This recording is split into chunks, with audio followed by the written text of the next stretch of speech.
దేవుడు కోరుకున్నది జంటగా కలిసి ఉండటం చనిపోయినంత వరకు. బైబిల్ ఏం చెప్పిందో తెలుసండి అమ్మా, నీ భర్త బ్రతికి ఉన్నంత వరకు నువ్వు ధర్మశాస్త్రానికి బద్ధురాలివి. నీ భర్త ప్రాణంతో ఉన్నంత వరకు నువ్వు వేరొక పురుషుణ్ణి కోరుకోకూడదు.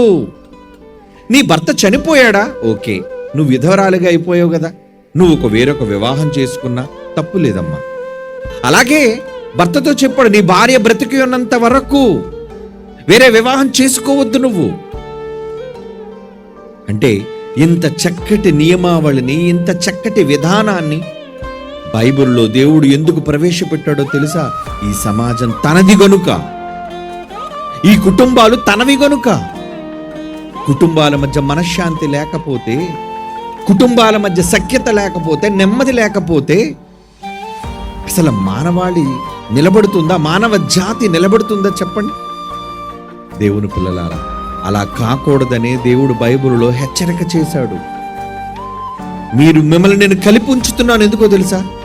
మీరు కలిసి ఉండాలి.